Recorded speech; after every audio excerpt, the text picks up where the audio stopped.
അമ്മയോടൊപ്പം ചേരാ മക്കൾ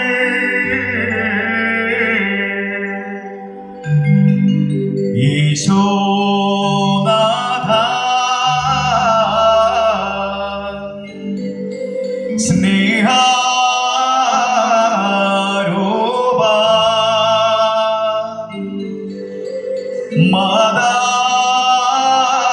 മാതാവിനൊപ്പം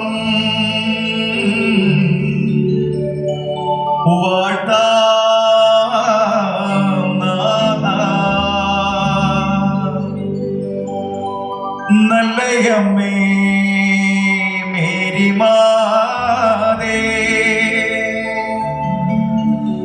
അങ്ങേ മുമ്പിൽ വന്നു നിൽക്കും മക്കളെ നീ കാണണമേ. മാതാവേ വാഴ്ക, നീതിമാനേ മാർ യോസേപ്പേ, മക്കളെ നീ കാക്കേണമേ. തിന്മകളിൽ വീണിടാതെ കാക്കണേ താതാ.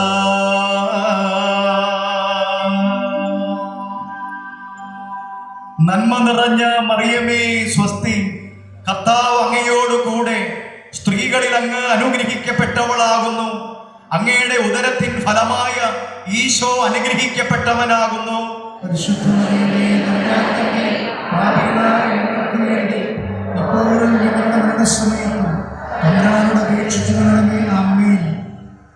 ഒരിക്കൽ കൂടി ഈ പ്രാർത്ഥന പരിശുദ്ധ മറിയം നിങ്ങൾ ചൊല്ലുമ്പോൾ അത് ഭക്തിയോടെ ശ്രദ്ധയോടെ നിർത്തി അതിന്റെ അർത്ഥവും ആഴവും തിരിച്ചറിഞ്ഞ് പ്രാർത്ഥിക്കണമേ. പലപ്പോഴും പ്രാർത്ഥന ഹൃദിസ്ഥമാക്കി വെച്ചിരിക്കുന്നത് കൊണ്ട് നമ്മൾക്ക് അധര വ്യായാമമായി ഇത് മാറുന്നുണ്ട്. പരിശുദ്ധ മറിയമേ തമ്പുരാന്റെ അമ്മേ, ഭാവികളായ ഞങ്ങൾക്ക് വേണ്ടി ഇപ്പോഴും ഞങ്ങളുടെ മരണസമയത്ത് നമ്മൾ ചൊല്ലാറുണ്ട്. അങ്ങനെയല്ല. പരിശുദ്ധ അമ്മയുടെ പ്രത്യക്ഷീകരണങ്ങളിൽ അമ്മ പറഞ്ഞു, മക്കളെ നിങ്ങൾ ജപമാല ഭക്തിയോടെ പ്രാർത്ഥിക്കുവിൻ. എന്റെ ശത്രു എന്നെ എന്നോട് ആക്രോശിക്കുന്നു, നിന്റെ മക്കളെ ഞാൻ തകർക്കും. ഉൽപ്പത്തി 3:15 നീയും സ്ത്രീയും തമ്മിലും നിന്റെ സന്തതിയും അവളുടെ സന്തതിയും തമ്മിലും ഞാൻ ശത്രുത ഉളവാക്കുമെന്ന് പറഞ്ഞാൽ, പ്രിയമുള്ളവരെ, ദൈവം സർപ്പത്തോട് പറഞ്ഞു, ആ സർപ്പം അന്നും ഇന്നും എന്നും ഇതാ ആക്രോശത്തോടെ വിദ്വേഷത്തോടെ മാനവകുലത്തോട് ഏറെ പകയോടെ അവൻ കടന്നാക്രമിക്കുമ്പോൾ പരിശുദ്ധ അമ്മ പറയുന്നു, കുഞ്ഞേ ജപമാല നീ മുറുകെ പിടിക്കുക, ജപമാല പ്രാർത്ഥന ഭക്തിയോടുകൂടി നീ അർപ്പിക്കുക. എന്റെ ദുഷ്ടന്റെ കുടീരങ്ങളെ തകർത്തെറിയാൻ ശക്തമായ ആയുധമാണ് ജപമാല. അമ്മ വീണ്ടും വിശുദ്ധ ഡോമിനിക്ക് വഴി പറഞ്ഞു, ഡോമിനിക്ക് നമ്മോട് പറയുന്നു, നീ ഒരു നന്മ നിറഞ്ഞ മറിയം ചൊല്ലുമ്പോൾ സാത്താൻ അലറി വിളിക്കുകയും നരകം നടുങ്ങി വിറക്കുകയും ചെയ്യും. അത്രയും ശക്തമായ പ്രാർത്ഥനയാണ് ജപമാല പ്രാർത്ഥനയെങ്കിൽ ഒരിക്കലും അത് അലസമായല്ല, അലക്ഷ്യമായല്ല, അത് വെറുതെ അധരവ്യായാമമായല്ല, മറിച്ച് ഭക്തിയോടെ ശ്രദ്ധയോടുകൂടി നാം ചൊല്ലണം. അതുകൊണ്ട് ഞാൻ ഇവിടെ നന്മ നിറഞ്ഞ മറിയം ചൊല്ലും, നിങ്ങൾ പരിശുദ്ധ മറിയമേ തമ്പുരാന്റെ അമ്മേ എന്ന പ്രാർത്ഥന നിർത്തി ഭക്തിയോടെ ശ്രദ്ധയോടെ അർപ്പിക്കണമേ. അതിന്നു മാത്രമല്ല, നിങ്ങളുടെയും എന്റെയും ജീവശ്വാസം നിലയ്ക്കുന്നത് വരെ ഈ പ്രാർത്ഥനയിൽ ആഴപ്പെടണം നമ്മള്. അത് വെറുതെ അധരവ്യായാമമാകരുത്. പ്രഭാഷകന്റെ പുസ്തകം 27-ാം അധ്യായം 3-ാം വാക്യം, ദൈവഭക്തിയിൽ ദൃഢതയും തീഷ്ണതയും ഇല്ലാത്തവന്റെ ഭവനം അതിവേഗം ജീർണിച്ചു പോകും. പ്രിയമുള്ളവരെ, ദൈവഭക്തിയിൽ ദൃഢത വേണം, തീഷ്ണത വേണം, എന്റെ ദൈവത്തോടുള്ള ഒരു തേറ്റമായിരിക്കണം, തീഷ്ണതയായിരിക്കണം. അതുകൊണ്ട് അത് വെറുതെ കൊന്തിരികൾ മാത്രമല്ല, എന്റെ ദേവാലയ സമീപനങ്ങള്, പള്ളിയിൽ ഞാൻ ആയിരിക്കുമ്പോൾ, പരിശുദ്ധ ബലിയിൽ പങ്കെടുക്കുമ്പോൾ, ആ കുർബാനയിൽ ഞാൻ ചൊല്ലുന്ന പ്രാർത്ഥനാ ഗീതങ്ങൾ അതൊക്കെ അലസമായാണോ അലക്ഷ്യമായാണോ എന്ന് ശ്രദ്ധിക്കേണ്ടതുണ്ട്. ആയതിനാൽ ഞാൻ നന്മ നിറഞ്ഞ മറിയം ചൊല്ലുമ്പോൾ നിങ്ങൾ പരിശുദ്ധ മറിയം ചൊല്ലുന്നു. എങ്ങനെ? അത് ഭക്തിയോടെ. ഇപ്പോൾ മാത്രമല്ല, എപ്പോഴും. നന്മ നിറഞ്ഞ മറിയമേ സ്വസ്തി, കർത്താവ് അങ്ങയോട് കൂടെ, സ്ത്രീകളിൽ അങ്ങ് അനുഗ്രഹിക്കപ്പെട്ടവളാകുന്നു, അങ്ങയുടെ ഉദരത്തിൻ ഫലമായ ഈശോ അനുഗ്രഹിക്കപ്പെട്ടവനാകുന്നു.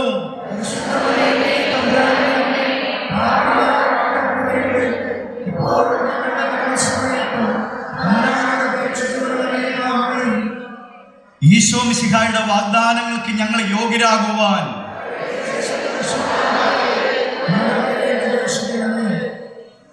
സകല വിശുദ്ധരെ, കാവൽ മാലാഖമാരെ, വിശുദ്ധ യൗസേപ്പ് പിതാവേ, ഞങ്ങൾക്ക് വേണ്ടി അപേക്ഷിക്കുന്ന എല്ലാവരും ചൊല്ലണമേ.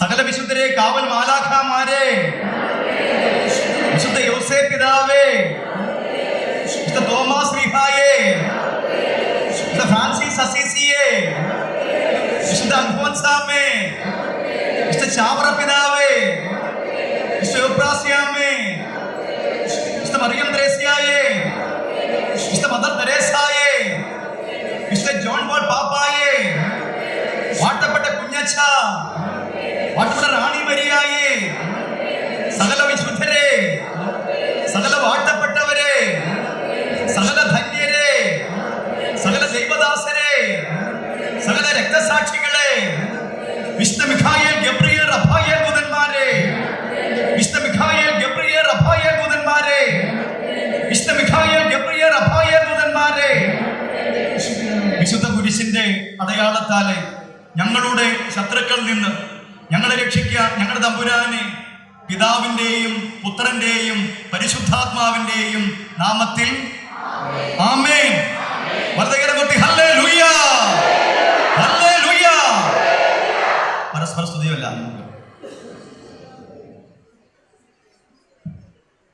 കേട്ടില്ല. എന്നാൽ പിന്നെ ഈ ഒച്ച ആദ്യമേ ഉണ്ടാകാതിരുന്നെന്തേ? പ്രിയമുള്ളവരെ, ഇതാ ഞാൻ ആദ്യമേ പറഞ്ഞത്, ഒരു ചെറിയ കാര്യമാണോ അതിന് എന്റെ ഹൃദയത്തിൽ നിന്നും യഥാർത്ഥ ദൈവത്തേറ്റമുണ്ടാകണം. അതൊരു ഈശോം ശിയായി ചൊല്ലിയാലും മതി. നമ്മൾ ചൊല്ലുന്നെങ്ങനെയാ? ആകാശത്തിന് കീഴെ മാനവരക്ഷയുടെ ഏക രക്ഷാനാമമായ ആ ഈശോ നാമം അത് വെറുതെ ഇങ്ങനെ ചൊല്ലിയാ പോരാ. ആ വ്യക്തിയിൽ ഈശോയെ കണ്ടുകൊണ്ട് ഈശോ മിശിഹായിക്ക് സ്തുതിയായിരിക്കട്ടെ എന്ന് ചൊല്ലുമ്പോൾ, ആ ഈശോ നാമം ഓരോ തവണ ഉച്ചരിക്കുമ്പോൾ എന്റെ ഓരോ കോശങ്ങളിലേക്കും നിന്റെ ഓരോ കോശങ്ങളിലേക്കും സൗഖ്യമായി, ശാന്തിയായി, സമാധാനമായി, സന്തോഷമായി ആ രക്ഷാനാമം അലിഞ്ഞു ചേരും. നിന്നെയും എന്നെയും ബലപ്പെടുത്തും, സൗഖ്യം നൽകും, ശാന്തി നൽകും. അതുകൊണ്ട് യേശുനാമം വിശേഷിയാക്കി പറഞ്ഞാൽ പോരാ, ഈശോ മിശിഹായിക്ക് സ്തുതിയായിരിക്കട്ടെ എന്ന് ഒരിക്കൽ കൂടി ആശംസിക്കുക.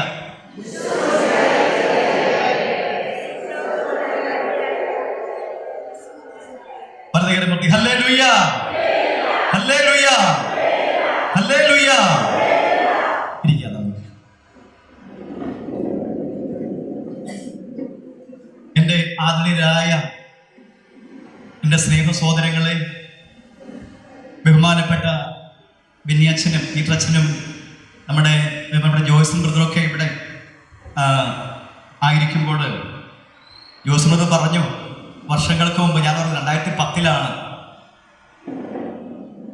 പരിശുദ്ധ അമ്മയ്ക്ക് മംഗളവാർത്ത കിട്ടിയ പള്ളിയിൽ വിശ്വനാട്ടില്, അവിടെ ഞങ്ങൾ ഇവിടുന്ന് ബഹുമാനപ്പെട്ട മുണ്ടാട് ജോസച്ചൻ്റെ കൂടെ ഞങ്ങൾ പോകുമ്പോൾ അവിടെ മംഗളവാർത്ത പള്ളിയുടെ ഞങ്ങൾ താമസിക്കുന്ന ഹോട്ടൽ ഗലീലി എന്നൊരു ഹോട്ടലില്ല, അതിൻ്റെ കോർണറിലുള്ള ഒരു മുറിയാണ് ഞങ്ങൾക്ക് 2 പേർക്ക് കിട്ടിയത്. അവിടെ ഇരുന്ന് കഴിഞ്ഞാൽ മംഗളവാർത്ത പള്ളി കാണാം. രാത്രി മുഴുവൻ ആ മംഗളവാർത്ത പള്ളിയുടെ ആ ജനാല ആ ഹോട്ടലിന്റെ ജനാല തുറന്നിട്ടുകൊണ്ട് ആ മംഗളവാർത്ത പള്ളിയിലേക്ക് നോക്കിയിരുന്നുകൊണ്ട് ഞങ്ങൾ ജപമാല അർപ്പിച്ച കാര്യങ്ങൾ ഓർക്കുകയാണ്. ആ സൗഹൃദം 14 വർഷമായി ഇപ്പോഴും ഞങ്ങളിങ്ങനെ കാണുമ്പോൾ കൂടുമ്പോൾ പറയാറുണ്ട്.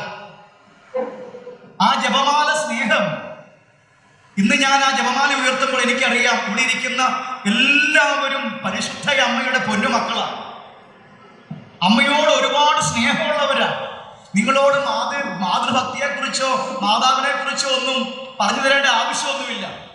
ഞാനിവിടെ ആയിരിക്കുമ്പോൾ എൻ്റെ ആഗ്രഹം നമ്മളെല്ലാം ഒരേ മനസ്സോടുകൂടി പരിശുദ്ധ അമ്മയുടെ കൂടെ ഒന്ന് ഇരിക്കാൻ വേണ്ടി ഉള്ള ആഗ്രഹം കൊണ്ട് വന്നതാ. അല്ലാതെ പ്രത്യേകിച്ചൊന്നും ഒരു ധ്യാന ചിന്തകളോ അല്ലെങ്കിൽ ധ്യാനിപ്പിക്കാനൊന്നുമല്ല, മറിച്ച് അമ്മയെക്കുറിച്ച് മക്കളെല്ലാം ഒരുമയോടെ ഇരുന്ന് ചിന്തിക്കുകയാണ്. പരിശുദ്ധ ഇന്ന് നമ്മൾ ചിന്തിക്കുന്നത് ജപമാല അർപ്പണത്തെ കുറിച്ചാണ്. ഈ മരിയൻ ഫെസ്റ്റില് വളരെ ശക്തമായി അമ്മ ആഗ്രഹിക്കുന്ന ഒരു കാര്യമാണ് ജപമാല പ്രാർത്ഥനയുടെ ധന്യത, തീഷ്ണത. വളരെ സാധാരണ ജീവിതങ്ങളായ നമ്മൾക്ക് അതിനെക്കുറിച്ചൊരു ചിത്രം ഞാൻ നിങ്ങൾക്ക് തരികയാണ്. അത് മറ്റൊന്നുമല്ല, ഒരു സിമ്പിൾ കാര്യം. ഞാൻ ഇങ്ങോട്ട് വരുന്നതിന് മുമ്പ് ഇവിടെ എന്താ ഈശോയെ പങ്കുവെക്കേണ്ടത് എന്ന് ചോദിച്ചിങ്ങനെ പ്രാർത്ഥനാപൂർവ്വം ചിന്തിച്ചപ്പോൾ ശാലോം പത്രത്തിന്റെ ഒരു ചെറിയ കട്ടിങ് എനിക്ക് കിട്ടി. അത് ഞാൻ വായിച്ചു നോക്കിയപ്പോൾ എനിക്ക് കൗതുകം തോന്നി. എന്താണെന്നല്ലേ, അതിലെഴുതിയിരിക്കുന്നത് ഒരു സാക്ഷ്യ അനുഭവം. ഞാൻ വെട്ടിയെടുത്തോണ്ട് വന്നിരിക്കുകയാണ്. ഒരു സാക്ഷ്യ അനുഭവം. അതിലെഴുതിയിരിക്കുന്നത് 2ാം തലയിണ എന്നാണ്. എങ്ങനെയാണ്? 2ാം തലയിണ. അപ്പോൾ നിങ്ങൾ ചിന്തിക്കും, തലയിണയോ? അതല്ല ഈ 2ാം തലയിണ. അതിനെക്കുറിച്ച് ഞാൻ വായിക്കുന്നില്ല, ഞാൻ പറയാൻ പോവുകയാണ്. പ്രിയമുള്ളവരെ, ബഹുമാനപ്പെട്ട നായ്ക്കമ്പറമ്പിൽ അച്ഛന്റെ ശുശ്രൂഷാവേദിയിലെ ആദ്യ കാലങ്ങൾ, വയനാട് പള്ളിയിലെ ശുശ്രൂഷ കഴിഞ്ഞ് നായ്ക്കമ്പറമ്പിൽ അച്ഛൻ പിറ്റേന്ന് ചങ്ങനാശ്ശേരിയിൽ കൺവെൻഷന് പോകണം. രാത്രിയിൽ അവിടെ കൺവെൻഷൻ കഴിഞ്ഞ് വയനാട്ടിൽ നിന്ന് അവർ യാത്ര തിരിച്ചു. അച്ഛൻ്റെ കൂടെ ലോറൻസ് എന്ന് പറയുന്ന കീബോർഡ് വായിക്കുന്ന ഒരു ഗാന ശുശ്രൂഷകനുണ്ട്. ഇവര് രണ്ടുപേരും യാത്ര ചെയ്ത് അങ്കമാലിയിലുള്ള വിൻസെൻഷൻ ഹൗസിൽ വന്നു. അവിടെ വിശ്രമമാണ്. രാത്രി ഏറെ വൈകി. പിറ്റേന്ന് രാവിലെ ചങ്ങനാശ്ശേരിക്ക് പോകണം. അതുകൊണ്ട് നായ്ക്കുന്നച്ഛൻ ലോറൻസിനോട് പറഞ്ഞു, ലോറൻസേ ഇവിടെ വിശ്രമിച്ചോളുക. ലോറൻസിന് വേണ്ടി റൂം കാണിച്ചു കൊടുത്തു. ലോറൻസ് കീബോർഡ് അവിടെ വെച്ചു, ബാഗും അവിടെ വെച്ചു. ആ ബെഡിലേക്ക് അങ്ങ് ഇരുന്നിട്ട് പുള്ളി ക്ഷീണം കൊണ്ട് ഡ്രസ്സൊന്നും മാറിയില്ല. ആ ക്ഷീണം കൊണ്ട് ആ ബെഡിലേക്ക് അങ്ങ് കിടന്നു. തെല്ല് സമയം കഴിഞ്ഞപ്പോൾ ലോറൻസ് പെട്ടെന്ന് എഴുന്നേറ്റു. കാരണം ലോറൻസ് അന്ന് വ്യക്തിപരമായി ജപമാല ചൊല്ലിയില്ല. ജപമാല ഒരിക്കലും മുടക്കാറില്ല ലോറൻസ്. പക്ഷേ എഴുന്നേറ്റ് കൊന്നു ചെല്ലാൻ പറ്റുന്നില്ല, അത്രയും ക്ഷീണമാണ്. എങ്കിലും ലോറൻസ് എഴുന്നേറ്റിരുന്നു. എങ്ങനെയെങ്കിലും ജപമാല ചൊല്ലണം. പക്ഷേ ഈ ക്ഷീണവും യാത്രയും ഉറക്കളപ്പം എല്ലാം കൂടെ വന്നപ്പോഴെപ്പോഴപ്പോൾ വീണ്ടും ക്ഷീണം കൂടുകയാണ്. ഏതായാലും ജപമാല കയ്യിലെടുത്തു, അളവില്ലാത്ത ചൊല്ലി, വിശ്വാസ പ്രമാണം ചൊല്ലി 1ാം രഹസ്യത്തിലേക്ക് കടന്നു. പക്ഷേ 1ാം രഹസ്യം പൂർത്തിയാകുന്നതിന് മുമ്പ് ലോറൻസ് പരിശുദ്ധ മറിയമേ തമ്പുരാന്റെ അമ്മ ഭാവികളായി ഉറങ്ങിപ്പോയി. അത്രയും ക്ഷീണം. ലോറൻസ് എന്ത് ചെയ്തു? അവസാനം അമ്മയോട് പറഞ്ഞു, അമ്മേ പറ്റുന്നില്ല അമ്മ, ക്ഷീണോ. പരിശുദ്ധ മറിയമേ തമ്പുരാന്റെ അമ്മേ ഭാവികളായ എനിക്ക് വേണ്ടി ഇപ്പോഴും എൻ്റെ മരണസമയത്തും തമ്പുരാനോട് അപേക്ഷിക്കണമെന്ന് ചൊല്ലി ലോറൻസ് ബെഡിലേക്ക് കിടന്നു. ക്ഷീണം കൊണ്ട് മയങ്ങിപ്പോയി. കയ്യിൽ കൊന്തയുണ്ട്. അങ്ങനെ കിടക്കുക. വെളുപ്പിനെ എഴുന്നേറ്റു. കാരണം ചങ്ങനാശ്ശേരിക്ക് പോകണം, അവിടെ കൺവെൻഷൻ തുടങ്ങണം. എഴുന്നേറ്റിട്ടും ക്ഷീണം മാറുന്നില്ല. ഉടനെ ലോറൻസ് ഒരു കൈ ഇതാ ആ കട്ടിലെ ബെഡേ വെച്ചു, മറുകൈ തലയിണയിൽ കുത്തി കുറെ നേരം അങ്ങനെ ഇരിക്കുകയില്ല. 2 കൈയും കുത്തി ആ ബെഡ് വെച്ചിനെ ഇരിക്കുന്നു കഴിഞ്ഞപ്പോൾ പെട്ടെന്ന് ഈ തലയിണയിൽ എന്തോ തലയിണയ്ക്ക് പ്രത്യേകത. സൂക്ഷിച്ചു നോക്കിയപ്പോൾ തലയിണ അനങ്ങുന്നത് പോലെ ഈ ലോറൻസ് കുത്തിയ ആ തലയിണ പതുക്കെ ചലിക്കുന്നു. ലോറൻസ് ചാടി എഴുന്നേറ്റു. ഉറക്കമൊക്കെ പോയി. നമുക്ക് അങ്ങനെയാണല്ലോ അല്ലേ? പെട്ടെന്ന് ഈ ഉറക്കമെല്ലാം പോയി ചാടി എഴുന്നേറ്റപ്പോൾ ഇതെന്റെ ഈ തലയിണ അനങ്ങുന്നത്. ലോറൻസ് പെട്ടെന്ന് ആ തലയിണ പതുക്കെ പൊക്കിയങ്ങ് മാറ്റി. പ്രിയരെ, ഒരു വലിയ ജീവി എന്ന് പറഞ്ഞ വിഷജീവി പാമ്പ് തന്നെ, അതിങ്ങനെ വളഞ്ഞു കൂടി പതുക്കെ തല പൊക്കുക. ലോൺസ് ഓ പാമ്പെന്ന് പറഞ്ഞു ഒച്ച ഉടനെ അച്ഛന്മാരൊക്കെ ഓടി വന്നു. എന്നെ ലോൺസ് അച്ഛ അച്ഛ അച്ഛ അതേ നോക്കിയപ്പോൾ പാമ്പ്. പ്രിയമുള്ളവരെ, ഈ പാമ്പിനെ എന്നിട്ട് അവര് അതെ പുറത്ത് കളഞ്ഞു. ഏതായാലും ലോറൻസ് ചങ്ങനാശ്ശേരിക്ക് പോകുമ്പോൾ ചിന്തിക്കുകയായിരുന്നു, അച്ഛനോട് പങ്കുവെച്ചു. എന്താണെന്നറിയാമോ, രാത്രി എപ്പോഴോ ഈ ചൂട് സമയത്ത് ജനലിലൂടെ കയറിയ പാമ്പാ. രാത്രി മുഴുവൻ ഈ തലയുടെ അടിയിൽ ആ പാമ്പ് അനങ്ങാതിരുന്നു. ഒന്ന് ആലോചിച്ച് നോക്കണേ. സാധാരണ ഒരു മനുഷ്യൻ ഉറങ്ങുമ്പോൾ പലതവണ മരികു തിരിയുമ്പോൾ അങ്ങോട്ടും ഇങ്ങോട്ടും തല ചുറ്റിക്കാറുണ്ട്. അങ്ങനെ എത്രയോ തവണ ഈ ലോറൻസ് അങ്ങോട്ടും ഇങ്ങോട്ടും മരികു തിരിഞ്ഞിട്ടുണ്ടാവണം. എന്നിട്ടും ഈ തലയുടെ അടിയിൽ ഒരു പ്രശ്നം ഉണ്ടാക്കാതെ അവൻ വളഞ്ഞുകൂടിയിരുന്നു. ഇതിന് ലോറൻസ് കണ്ടെത്തിയ കാര്യം എന്നറിയാമോ, ആ കിടന്നിട്ടും എഴുന്നേറ്റ് പരിശുദ്ധ മറിയമേ തമ്പുരാന്റെ അമ്മേ, പാപികളായ ഞങ്ങൾക്ക് വേണ്ടി ഇപ്പോഴും ഞങ്ങളുടെ മരണസമയം നിസ്സാര സമയമല്ല. മരണസമയം അത് ആത്മീയമായ മരണമുണ്ട്, ശാരീരികമായ മരണമുണ്ട്. എന്റെ പ്രിയരെ, ഈ കാലഘട്ടത്തിൽ ദുഷ്ടാരൂപിയായ ശത്രു കടന്നു കയറി ഒരുപാട് അപകടങ്ങൾ, ഒരുപാട് വലിയ ദുരന്തങ്ങൾ, ഒരുപാട് ഇതാ വലിയ പീഡനങ്ങളൊക്കെ അവൻ ഉണ്ടാക്കി വെക്കുന്നുണ്ട്.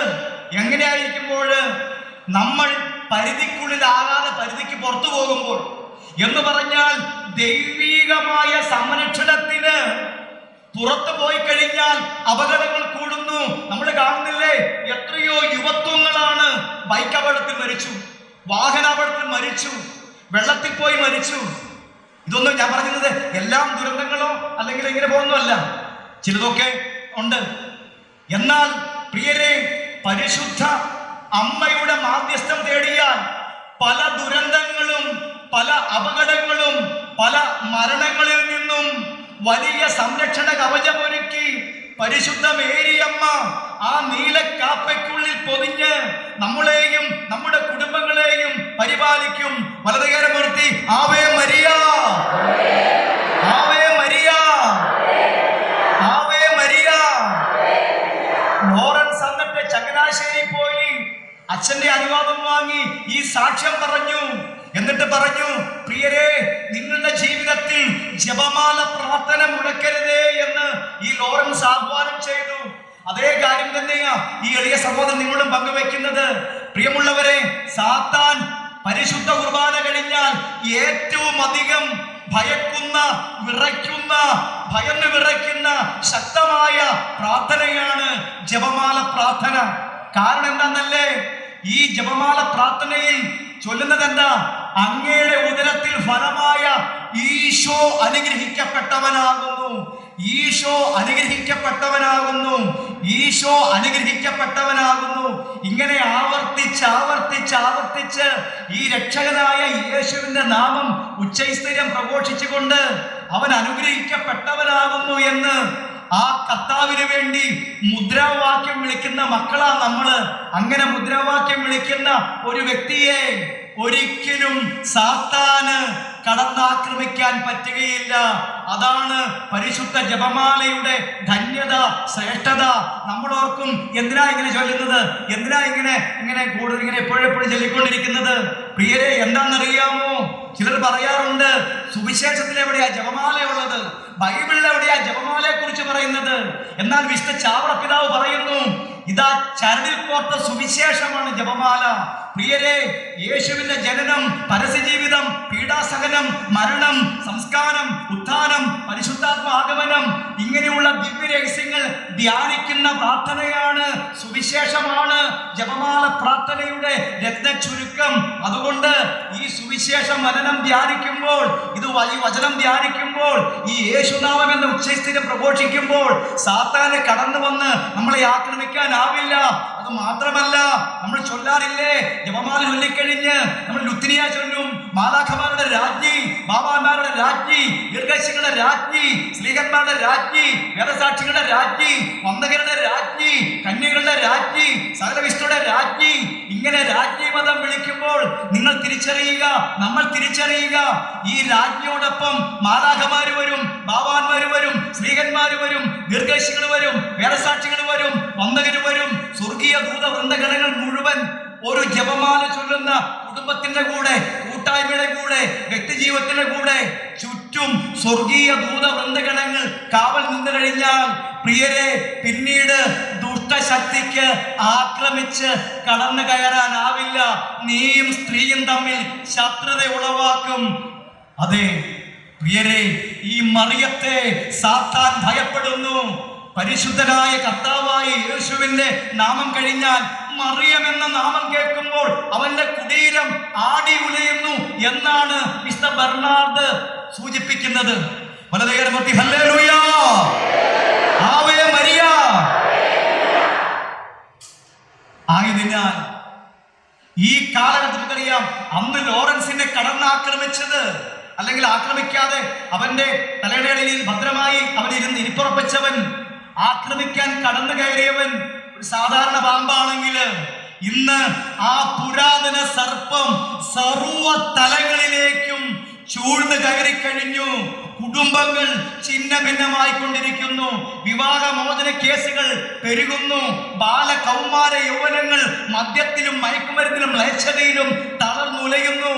ആത്മീയ, രാഷ്ട്രീയ, സാംസ്കാരിക, സാമൂഹിക എല്ലാ മണ്ഡലങ്ങളിലും പ്രിയമുള്ളവരെ അനീതിയും അക്രമവും ഭിന്നതയും നിറച്ചു കഴിഞ്ഞു.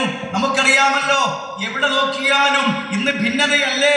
നമ്മൾ ഭിന്നതയാകരുതെന്ന് കരുതുന്ന കൂട്ടായ്മ പോലും പരസ്പരം വെട്ടിമുറിക്കുന്ന ഭിന്നതയിൽ നിറയപ്പെടുകയല്ലേ. ഭാര്യാഭർത്തൃ ജീവിതങ്ങൾ ഭിന്നിക്കുന്നു. എന്താ കാരണം എന്നറിയാമോ? എന്താ കാരണം എന്നറിയാമോ? ആ പുരാതന സർപ്പത്തിന്റെ നുഴഞ്ഞു കയറ്റം, അവന്റെ നുഴഞ്ഞു കയറ്റം അവനറിയാം. വിശുദ്ധ മത്തായിയുടെ സുവിശേഷം 18-ാം അധ്യായം 19-ാം വാക്യം.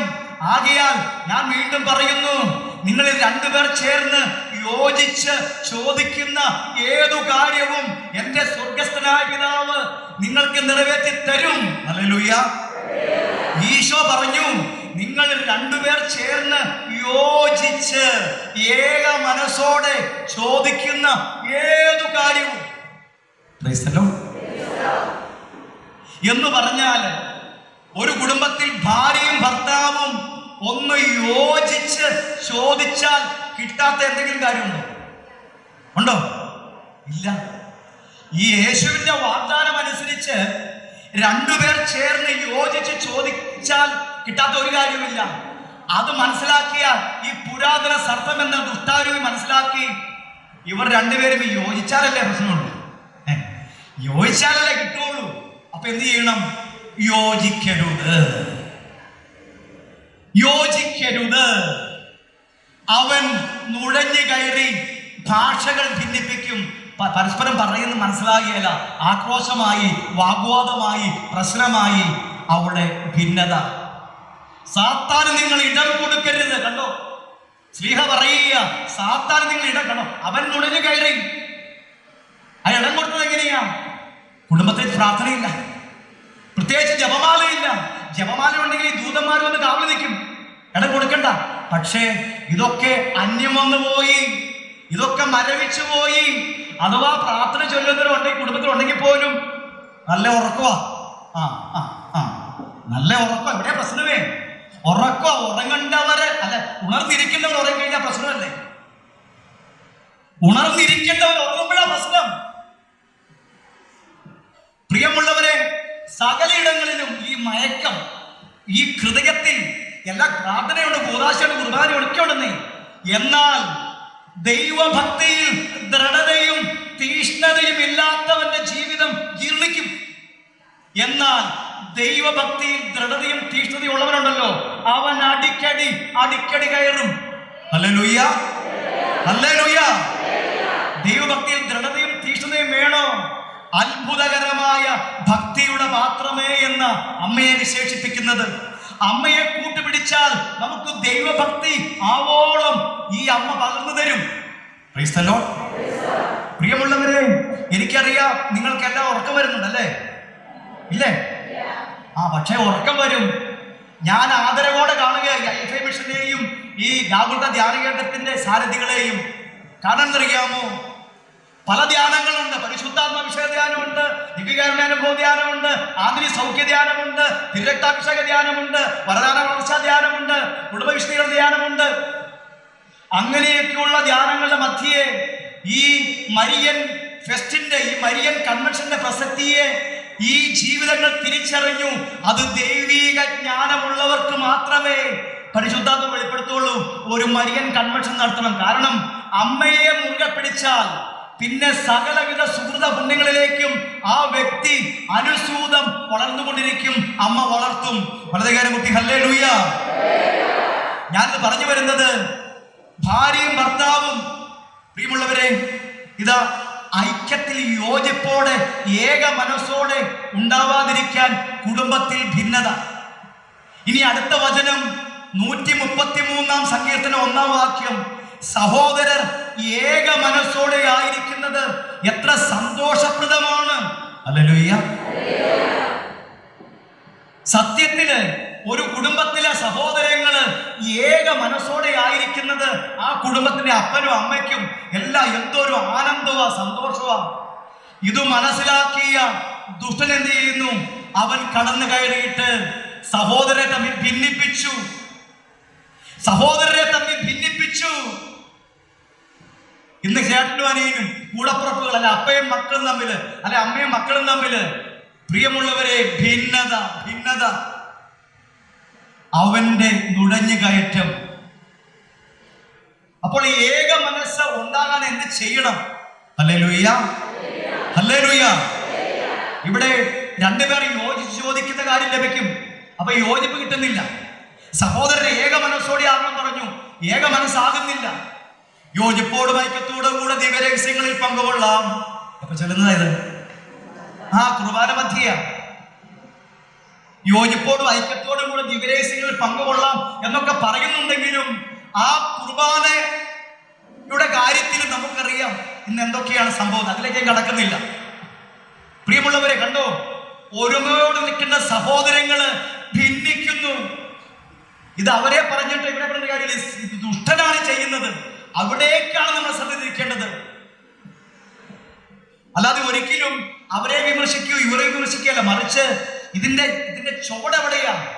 അവന്റെ കടന്നുകയറ്റമാണ്. പ്രത്യേകിച്ച് ഈ കാലഘട്ടത്തിൽ പ്രിയമുള്ളവരെ, പരിശുദ്ധ കുർബാനയുടെ സന്നിധിയില് ജപമാല പ്രാർത്ഥനയുടെ ഉച്ചസ്വരം മുഴങ്ങണം. ദുഷ്ടന്റെ കുടീരം തകർന്നടിഞ്ഞുകൊണ്ടിരിക്കും.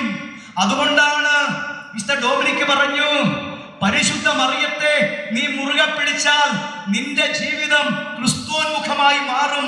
പരിശുദ്ധ അമ്മയാണ് നിന്നെ നയിക്കുന്നതെങ്കിൽ ഒരിക്കലും നീ പരാജയപ്പെടുകയില്ല.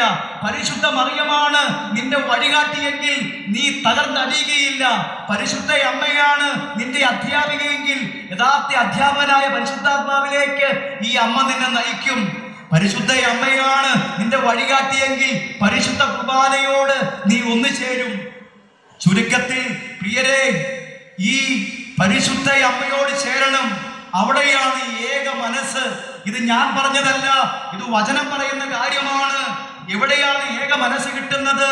അത് നമുക്ക് എവിടെയാണെന്ന് കാണാൻ പോവുക. പ്രിയമുള്ളവരെ, നിങ്ങൾ ശ്രദ്ധിക്കണമേ. എവിടെയാണ് രണ്ടുപേർ ചേർന്ന് യോജിച്ച് ചോദിക്കുമ്പോൾ ലഭിക്കുന്ന ഒരു കാര്യവും കിട്ടുന്നില്ല. കാരണം യോജിപ്പില്ല, ഏക മനസ്സില്ല. സഹോദരൻ ഏക മനസ്സോടെ നീങ്ങാൻ പറയുന്നു, പക്ഷേ ഏക മനസ്സില്ല. പിന്നെ എവിടെയാണ് ഏക മനസ്സ് കിട്ടുന്നതെന്ന് നിങ്ങൾ ശ്രദ്ധാപൂർവം ഇരിക്കണമേ, ശ്രദ്ധിച്ച് കേൾക്കണമേ. എവിടെയാണ് ഏക മനസ്സ് കിട്ടുന്നത്? എവിടെയാണ് ഏക മനസ്സ് കിട്ടുന്നത്? ശ്രദ്ധയോടെ കേൾക്കണം. ഇത് അപ്പസ്തോല പ്രവർത്തനം 1-ാം അധ്യായം 12 മുതൽ ഞാൻ വായിക്കുകയാണ്. നിങ്ങൾ ശ്രദ്ധയോടെ ഇരിക്കണമേ, ശ്രദ്ധയോടെ ഇരിക്കണമേ, ശ്രദ്ധയോടെ കേൾക്കണമേ. അവർ ഒലിവുമലയിൽ നിന്ന് ജെറുസലേമിലേക്ക് മടങ്ങിപ്പോയി. ഇവ തമ്മിൽ ഒരു സാപത്ത് ദിവസത്തെ യാത്രാ ദൂരമാണുള്ളത്. അവർ പട്ടണത്തിലെത്തി തങ്ങൾ താമസിച്ചിരുന്ന വീടിന്റെ മുകളിലത്തെ നിലയിലുള്ള മുറിയിൽ ചെന്നു.